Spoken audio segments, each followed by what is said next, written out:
지난번에 어디까지 했습니까? 375? 아, 그럼 다 끝났네. 다 끝났어요, 그러면. 이제 마무리 법회를 하면 되겠네요, 이렇게 보면은. 사실 그 원각경은, 아는 사람이 보면은 별거 아니에요. 별거 아니고 그냥 심플한 건데, 이제 이걸 처음 듣고, 처음 들으시는 분들이 알아들을 수 있도록,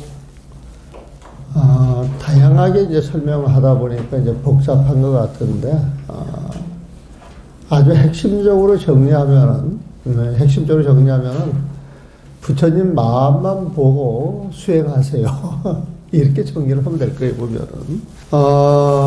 요즘 도덕경도 좀 보고, 또 천부경이라고 하는 경우, 우리 도반 하나가 또 천부경을 좋아해가지고, 그때 이야기 나왔을 때 천부경도 한번 이렇게 들여다보고 그러는데, 그런 내용들도, 우리가 원각경에서 배운 내용 가지고, 이렇게 풀어나가면은, 좀 더 우리한테는 쉽고 수월하게 볼 수 있는 경전이다. 이렇게 이제 생각이 들더라고요, 보면은. 이 원각경에 12보살이 등장을 하는데, 12보살의 그 명호, 문수보살, 보현보살, 보암보살, 금강장보살, 그 다음에, 미륵보살, 청정의보살, 이덕자재보살, 그 다음에 변운보살, 보각보살까지 저희가 이제 끝났어요, 보면은. 근데 이 명호를 가지고, 하모 스님이 이제 원각경을 풀어내는 거예요, 보면. 이런 원각경의 풀이는 아마 하모 스님이 처음일 거예요. 중국이나 티벳 쪽에도 이 원각경이 굉장히 중요한 경전이라고 해가지고, 보는데, 거기서 어떻게 하는가 잘 모르겠어요, 보면. 그래가지고 그 보살들의 명호해가지고 문수 보살은 지혜를 상징하기 때문에 제일 뛰어난 지혜를 갖고 있기 때문에 불교 공부의 핵심이 뭔 줄 알아요. 그건 부처님 마음이야. 이렇게 이야기한단 말이에요. 그게 원각이다. 이 소리 보면은. 그래서 원각, 오롯한 깨달음, 부처님 마음자리에서 공부를 해야지. 그래가지고 인지법평을 이야기를 해요, 보면. 그러니까 이 불자들의 모든 수행은 부처님 마음을 딱 딛고 해야 되는 거예요. 그러니까 부처님 마음자리를 딛고 수행을 해야 중생의 마음이 부처님 마음에 가까워지면서 들어갈 수가 있는 거예요, 보면은. 근데 우리가 왜 중생의 마음을 갖고 있느냐 할 때 한 생각 잘못이야. 뭔가 한 생각 후련 일으켰는데, 일으킨 그게 이제 중생심을 크게 만들어서 우리가 중생심에 매몰돼 가지고 살아가는데, 중생심이라고 하는 것은 그냥 우리가 살아가는데 불편한 마음, 괴로운 마음, 편찮은 마음, 이게 전부 중생심이라고 보시면 돼요, 보면.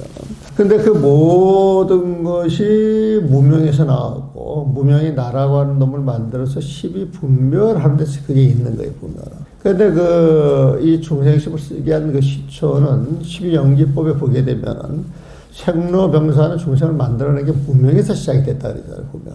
그래서 그 무명에서 시작이 됐으니까 무명만 사라지면 중생계가 사라지는 거예요, 보면. 그래서 우리가 이 부처님 마음 깨달음을 얻기 위해서는, 부처님 세상으로 가기 위해서 무명을 없애야 돼.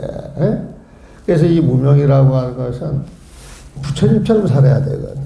부처님은 보살이거든, 보살 보면. 그 보살에게 대장 그 부용보살이 그거 어렵지 않아. 그냥 중생심 싹 버리고, 그 버리면 무명이 사라지고, 무명이 사라지고 벌써 깨달아 얻는 것이야. 그 이제 부연보살이 이제 등장을 해요, 보면. 그럼 그 무명을 싹 버리려고 그랬는데, 그러면 여러분들 버려줘요, 안 버려줘요? 버려줍니다. 그래요. 반반이에요. 한 사람만 나와도 큰 소문인데 반반이라 그러니까 감동을 받아가지고 잘 모르겠네, 보면. 그런데 그 무명을 타파하기 위해서는 십이 분별이 없어져야 되는데, 우리는 세상살이 살아가면서 드러나는 모습, 색성, 향미, 촉법. 세상의 모습에 대해서 집착을 되게 많이 해요. 근데 그 실체가 근본을 따져보면 존재하지 않는 거야. 황 같은 거야. 헛개비 같은 거야. 이제 이런 훈련을 통해서 그 훈련이 완전히 되면은 무명이 툭 깨지는 거예요, 보면. 그래서 모든 걸 환호로 봐라. 그래서 두루두루 이 세상 어떤 것도 진실된 모습으로 자기 모습을 영원히 갖고 있는 건 없다. 변하는 것이다. 순환하는 것이다. 그러니까 집착하지 마세요. 그래가지고 이제 무한 보살이 등장을 해가지고 모든 걸 환호로 보라 그랬어요, 보면. 근데 이렇게 이야기를 하면서 원래는 우리 마음이 청정하대요. 원래는 우리가 참 마음을 갖고 있었대. 원래는 우리가 부처진 마음을 갖고 있었대. 근데 호련 무명이 생겨서 지금 중생 노릇을 하고 있다는 거예요. 뭐 청정한 마음에 왜 호련 무명이 생겨? 이렇게 따질 수가 있잖아요, 보면. 이제 그렇게 이제 따져가지고 답이 나오면 괜찮은데, 중생들은 분별심, 시비심, 나 잘났다라고 하는 생각이 가득해가지고 그 생각에 매몰이 돼서 자기 생각을 일으키는 것이지. 부처님 마음을 알려고 그러면 부처님 마음을 가져야 되는데, 그 마음을 가질 생각은 안 하고 중생식으로 놔버리지 않고 숱한 그 의식을 한단 말이에요.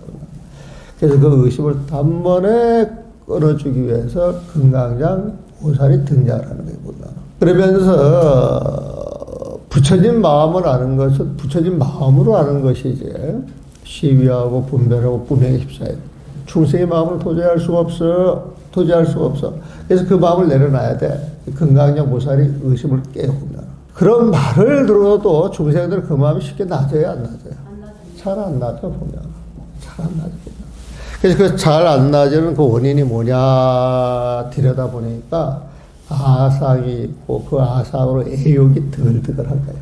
애욕이 보면은 좋은 것만 보고 싶고, 좋은 것만 듣고 싶고, 좋은 것만 맛보고 싶고, 막 그런 게 이제 있는 거예요. 근데 그런 마음이라고 하는 건 늘 끊임없이 시비하기 때문에 아무리 맛있는 것도 3일 먹이고 5일 먹이고 한 달 먹이면 맛있다 맛없다. 정리가 떨어지니까 보면. 그래 좋은 음악도 자꾸 듣고 듣다 보면은 자연의 소리를 따라가요, 못 따라가요? 침묵의 소리를 따라가요, 못 들어가요? 눈으로 아무리 좋은 걸 보고 봐서 좋은 그림을 찾아다니고 좋은 모습을 이렇게 찾아다니는데, 좋은 걸 많이 본 사람들은 이런 데 와서 이런 걸 보고 감동을 받아요, 안 받아요? 안 받아요? 근데 저런 데도 감동이 있어요, 없어요? 감동이 있단 말이에요, 보면. 그래서 꾸미지 않고 칠박한 그런 아름다움, 그 순수함, 이런 거를 중생들은 지 욕심, 지 분별심 때문에 잊어버리는 거야.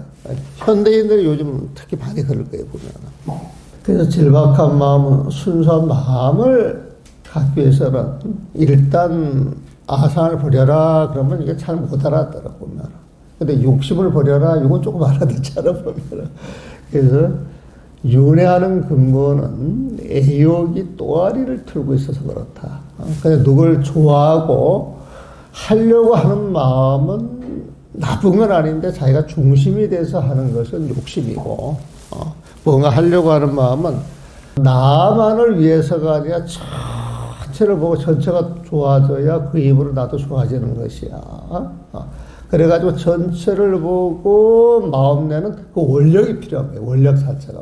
그래서 이제 애욕을 버리고 그 애욕을 자비심을 통해서 원력을 갖도록 해주는 그 미륵보살이 등장을 했었고, 이렇게 일러줘도 알아듣지 못하는 것은 지 몸과 마음이 있다라고 집착을 해, 사람들이 보면. 근데 근본을 들여다보면 100년 뒤에 어디가 있어? 200년 뒤에 어디가 있어? 어차피 사라질 거거든, 보면.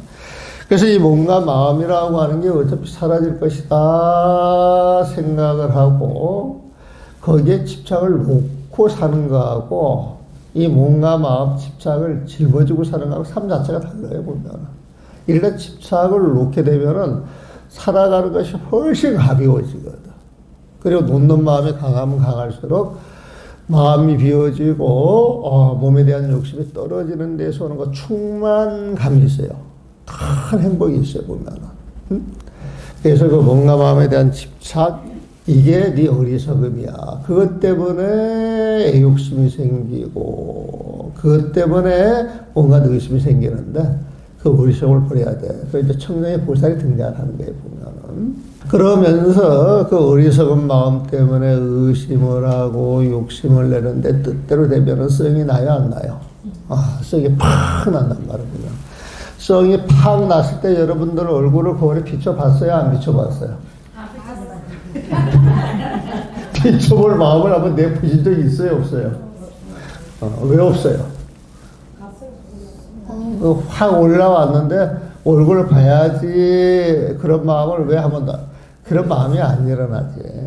수술 가리거든 보면. 근데 거울을 한번 보세요. 썩 났을 때 보면.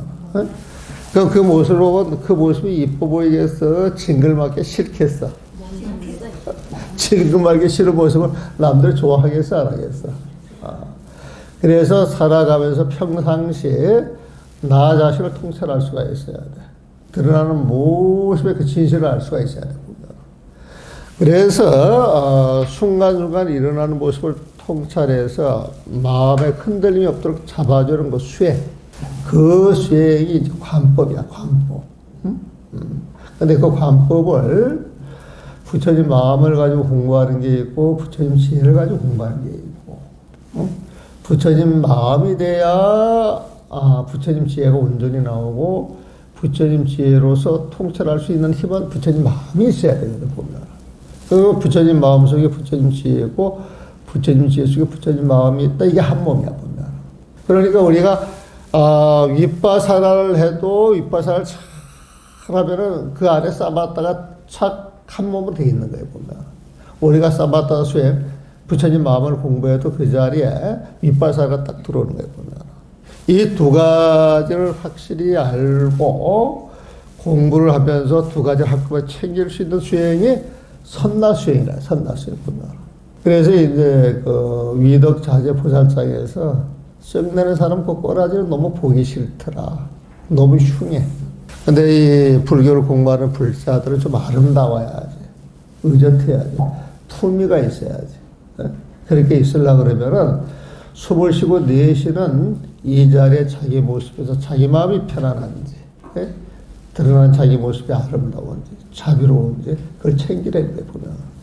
그 챙기는 수행이 원각경에서는 사마타, 삼마발제, 산나, 이렇게 주입니다.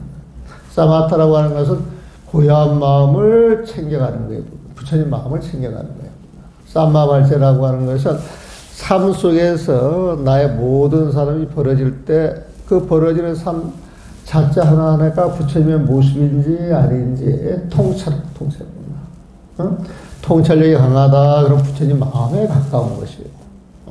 부처님 마음이 있다 그러면 그런 통찰은 저절로 되는 거예요.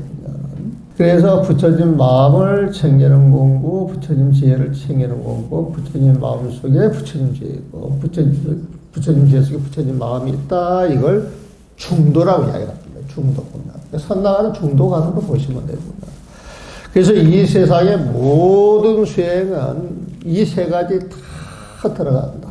그래서 이 세 가지 수행에서 사마타 할래, 삼마발제 할래, 선나 할래 이제 물어보게 되면 나는 이 힘이 많은 것 같은데 이런 기운도 좀 있어. 사마타 기운은 굉장히 강한데 그래도 이 삼마 발제 이 수행이 좀 하고 싶은데 나는 이 두 개를 겸하고 싶은데 그래서 이제 여러 생각이 일어나가지고 한 가지 수행에 모든 걸 적용할 수가 없으니까 좀 겸해서 나한테 맞는 수행 그걸 찾아가도록 일러주는 게 변은 보살자겠습니다. 그 변음이라고 하는 것은 이 세상에 이런저런 수행이 많다고 온갖 소리를 해. 음이 뭉쳐진 소리라고 그랬잖아요.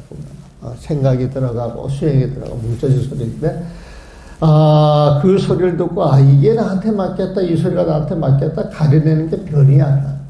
그래서 이 변은 보살장에 세 가지 수행을 25가지로 나눠가지고 25윤이라 그래서 그걸 쫙 펼쳤단 말이에요. 펼쳐가지고 거기서 참 이게 내 마음에 들어. 그래 마음이 일어나서 고르면 괜찮은데 그래 놓고도 어디로 가야 할지 마음이 방황하면 어떻게 하라 그랬어? 삼칠 기도 잘하고 눈을 딱 감고 손바닥에 침을 뱉어서 탁 튀겨서 가는 쪽이란 말이야. 애들은 순수하니까 그렇게 잘 하잖아 보면. 근데 이제 어른들은 침 튀기는 건 애들 같은 짓이야. 근데 애들은 순수하기 때문에 그게 더 정확히 들어맞는데 분별심을 일으켜가지고 젓가락으로 표시를 하든지 윷놀이 표처럼 이렇게 만들어서 이제 표를 하나 뽑아서 가라 그랬잖아요 보면. 그러면서 하는 이야기가 그렇게 뽑아가되 거기에 대한 철저한 믿음이 있어야 된다 없어야 된다. 믿음이 있어야 그 공부가 효력을 발휘하는 거예요. 공부의 시작은 믿음이다 이거예요 보면. 그래서 이제 그렇게 하고 난 다음에 수행을 열심히 해서 딱 성공을 해야 되는데 깨달음을 얻어야 되는데 행복해야 되는데 이게 열심히 해서 뭔가 된 것 같은데도 목적지근에 뭔가 좀 아닌 것 같은 그런 기분이 들어. 그건 뭐냐? 업장 때문에, 업장 때문에 보면은, 업장 때문에. 그래서 그 업장을 누리기 위해서 우리가 수행을 통해서 눈에 보이는 거칠은 것은 다 떨궈냈는데, 큰 번뇌덩어리는 다 떨궈냈는데, 작은 번뇌덩어리가 숨어서 잠재되어 있어가지고 자꾸 중생심을 알게 모르게 밀어붙인단 말이에요, 보면. 그래서 그 중생심, 아주 미세한 그 중생심을 없애는 것이 업장을 제거하는 것이다. 그래서, 정제업장이라고 해가지고, 부장의 정제업장이라고 하는 제업장, 중생의 모든 미세한 업장을 정화시켜주는 보살이 등장을 해가지고, 그 미세한 그 번뇌가 있는 자리를 아상, 인상, 중생상, 수자상이라고 이야기했다. 단계로 그렇게 나눠놨지만은 아상이든 인상이든 중생상이든 수자상이든 그 근본을 들여다보면 내가 시비하고 분별하는 게 들어가 있어요. 그 늘 아상이 기본이야. 기본이에요 보면은. 사상을 이야기할 때 인상이라고 표현할 때는 아상이 더 작아진 거야. 중생상이라고 표현했을 때는 아상이 더 작아진 거야. 수자상이라고 표현할 때는 거의 없는 듯이 보이는데도 아직 무명을 못 했어요, 보면. 그래서 모든 공부를 들여다보면은, 이런 걸 들어갈 그 여지가 있는 것들은 전부 번뇌다. 그렇게 생각하시면 돼요, 보면. 그래서 정제업장 가가지고 모든 번뇌가 사라지면은 자기 공부가 완성이 된 거예요, 보면. 그래서 이 완성된 공부를 자기 혼자 갖는 게 아니라 이제 중생들을 제도하는데 그 중생들을 두루두루 제도하도록 깨우쳐주는 보살이 보각 보살이었단 말이에요. 그게 이제 우리가 여태까지 한 공부 전체예요, 사실은 보면은. 그래가지고 이 보각 보살로서 이제 공부가 딱 해가지고 모든 중생을 제도했다 그랬는데도 그래도 못 알아듣는 사람들도 있어요, 없어요? 그 마지막 사람들을 위해서 이제 성불시키기 위해 주는 보살이 원각 보살이다. 원이라고 하는 오롯하다, 완전하다, 더 보탤 게 없네. 그 원각이라고 하면 자타 이르시 성불도가 되는 자리에 보면 그래서 이 원각 보살장을 보면 되게 쉬워. 되게 쉬워요, 보면. 그러면서 이 원각장에서 보니까 우리가 그 위덕자재 보살장에서 배웠던 사마타, 삼마발테, 선나가를 다시 한번 이야기를 해. 다시 한번 보면은. 그래서 모든 수행은 시작이 거기지만 끝도 거기다. 이런 표현으로 이야기를 해줄 수가 있어요, 보면. 그래서, 375페이지, 원각 보살장을 이렇게 파나가는 거에 보면 한 서너로 두세 번 하면 끝날 것 같아요, 보면.